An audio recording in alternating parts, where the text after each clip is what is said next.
Matapos ang matinding revelasyon at sorpresa sa nakaraang chapter ay ngayon na sa wakas ay lumabas ng spoilers para sa parating na chapter 412 ng Hunter x Hunter ay mawi-witness nyo na ang kaunting pasilip sa isa na namang napakatinding paparating na chapter. Pero disclaimer muna, spoilers pa lang po ito kaya subject to change at kulang pa ang kabuuang impormasyon na may lalahad ko ngayon. Kaya naman huwag na natin patagalin pa, let's go. Nagsimula eksena dito sa Black Whale at sa room 1014 ay gulat pa rin sila sa sinabi ni Kurapika na hindi raw qualified si Wobble sa Succession War. Pero may mga iilan sa kanila na nagsalita na sinasabing nagsisinungaling lang si Kurapika. Nainis nga si Slaka na sabing sa tingin ba ni Kurapika na basta-basta na lang daw silang magpapatuloy sa NEN training matapos daw sila nitong bigyan ng information overload para lituhin lang sila o ano pa. Sabi naman ni Kurapika na hindi raw siya nagsisinungaling kaya bibigyan daw niya sila ng time para mapaprove na totoo raw ang sinasabi nila. Kaya ay iibahin na lang daw niya ang start ng NEN training na ang class ay magsisimula raw sa 10 o'clock morning na lang. Sa ngayon ay pwede pa raw silang bumalik sa kanilang rooms o mag-isip na ang gusto lang daw na magpatuloy sa training ang siyang babalik dito mamaya. Matapos niya nilipat muna eksena sa flashback 2 days bagong special martial law declaration. Dito ay napag-usapan nila na may bata pala na di anak ng hari ang isiningit among the prince na importante daw na dapat doon nilang malaman sa kung sino naglagay ng isang sanggol sa isa sa mga prinsipe ng hari na dapat doon nilang ma-identify ang mga target din ng anak ni Beyond Netero na nasumpa at alisin din daw ang sumpa ng 14th Prince Wobble. Now, from this ay it could mean mga kaibigan na mistranslation nito itong sinabi dito na impormasyon kasi rough translation palang pinagbabasihan dito. Kasi parang kumpirmado na anak ni Beyond Netero si Wobble kasi may ililift o may aalisin daw sila na curse na nakalagay kay Wobble mismo. Kaya dapat na maalis daw nila ito. In which ay i-deny naman ni Oito na wala raw siyang relasyon kay Beyond kahit na gamitan pa raw siya ngayon ng kadena ni Kurapika. Matapos yan ay sa sumunod na eksena ay napag-usapan lang dito ang detail sa pronunciation ng pangalan ng servant ni Oito na si Shimano na ang pagkakabigkas daw ng pangalan nito ay Shimano hindi daw Shimanu. Napag-usapan nila ang pronunciation din ng pangalan ng babae at pangalan ng lalaki sa lengguaheng Kakin na we will go into detailed pa sa pagpapaliwanag sa pronunciation na yan sa mga pangalan sa full chapter na mga kaibigan. Sa sumunod naman na eksena ay dito na napagpasya ni Kurapika na gamitan na nga ng kadena si Oito para malaman kung nagsasabi nga pa talaga ito ng totoo. At sinimulan na nga ni Kurapika ang pagtatanong. So far, hindi kumilos ang kadena at nagsasabi talaga ng totoo si Oito. Hanggang sa umabot ang tanong sa kung anak ba raw talaga ni Oito ang 14th Prince Wobble na makikita nyo ngayon na kung saan ay nag-iba na ang ekspresyon ng mukha ni Oito. Kaya dito na nabunyag ang katotohanan mga kaibigan na ang Wobble na nasa Black Whale ngayon na kasama ni Kurapika ay isang lalaki pala at hindi babae. At anak daw ito ng kapatid ni Oito na babae. So pamangkin ni Oito ang sanggol na to. At ang tunay daw palang anak ni Oito o ang anak talaga ni Haring Nasubi ay ibinigay raw ni Oito sa kanyang kapatid na babae. So nagpalit ng anak si Oito at ang kapatid niya. At sa ngayon ay di raw niya alam ang lokasyon sa kung nasan yun ang kanyang kapatid at ang kanyang tunay na anak. Pero ang dugo raw na ginamit doon noon sa urn bago nagsimula ang ceremony ay dugo pa raw yun ng anak ni Oito o ng anak ng hari. Ginawa niya lang daw ang lahat ng to para makasurvive para di mapatay ang kanyang anak. Kaya ang sanggol na to at ang kanyang anak na wala rito ay parehong hindi raw eligible sa Succession War. Na ibig sabihin nito, si Oito at ang sanggol ay mga outsiders sa Succession War na to. Matapos na ibalik sa present, may kita na bumalik ulit ang ibang mga guards at ang mga servants para sa NEN class at ang nag-withdraw ay ang mga sundalo lang ng Second Queen Dwazul. Kaya sabi naman sisipan ni Kurapika na pumalpak ba raw siya sa kanyang balak na ang buong akala niya na hindi na raw tatargetin si Oito ng ibang mga prinsipe pag malalaman nila na hindi raw qualified sa Succession War ang Prinsipe Wobble. Pero mukhang hindi raw pala ito magiging madali. Inakala kasi ni Kurapika na aatras na ang private soldiers ng 1st and 3rd Prince. Instead, natili pa rin daw ang mga to kasi despite sabi niya ni Kurapika ay iniisip pa rin daw ng mga to na baka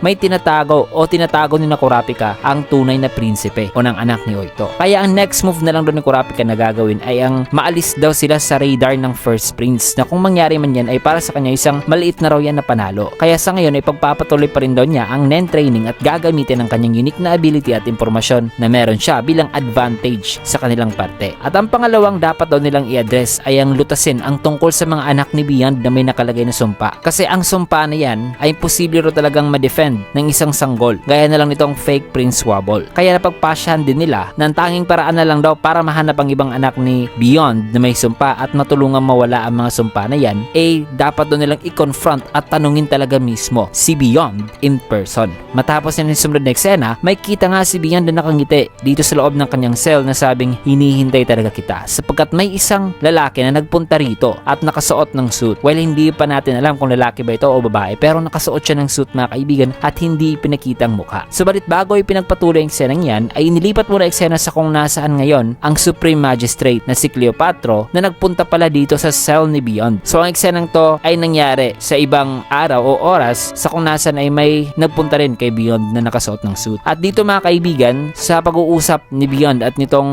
Supreme Magistrate ay isa-summarize ko na lang ang napag-usapan nila dito since napaka-heavily text-based ang eksenang ito na mas maiintindihan lamang natin sa full chapter. Na ayon dito na ang lahat daw pala ng criminal at international criminal records ni Beyond ay ibinasura na raw ng V5 via plea bargain. Meaning winala na nila ang criminal records ni Beyond. However, pagdating naman sa mga cases na isinampa ni Beyond na umawot pala ng daan-daan ang mga isinampang kaso ni Beyond against sa Kakin, ang lahat ng yon ay nireject pala. Kaya sabi ni Beyond na ang pagwala raw ng Supreme Court sa kanyang international criminal records, gaya na lang ng criminal record na ginawa niya sa kanyang expedition sa Dark Continent nang walang pahintulot sa V5, ay sinadya lang daw ng V5 na ibasura ang kanyang criminal records para makakapag-focus na raw siya sa kanyang agreement na ginawa sa Kakin Empire. Dahil dito nagkipagdebate muna si Beyond kay Cleopatra regarding sa mga law at sa kakulangan daw ng human rights at sa legal inequality ng Kakin Empire. Kaya sabi ni Cleopatra na actually nasa proseso na raw ang haring Nasubi sa pagre-reform sa justice and equality na nararanasan ng Kakin. Kaya ang lawsuits daw ni Beyond patungkol dyan ay redundant daw. Kaya binigyan ni Cleopatra si Beyond ng sandamakmak na legal documents na naglalaman ng bagong mga amendments para basahin ito. Nasabi naman ni Beyond na babasahin daw niya ito para mag-kill time muna habang naghihintay siya sa kanilang voyage. Now the question is, ano pa kaya ang napag-usapan nila rito? Ang tungkol dito sa hinihintay na tao ni Beyond, ang iba pang katotohanan sa parte ni na Oito at ng fake wobble at marami pang iba na di nasama rito. Na ano kaya ang ilan pang detalye mga kaibigan na nakatago? Well, ang lahat ng yan at marami pang eksena na hindi na pag-usapan dito ay matutunghayan lang natin sa full chapter review na gagawin natin. Kaya abangan nyo ang mas detailed, in-depth at mas hype na full chapter review ng chapter 412 mga kaibigan kasi dito mo natin tatapusin ng video. Kaya kung gusto nyo yung video, click a like, comment, follow, subscribe na rin for more videos like this. Maraming salamat and see you guys again on my next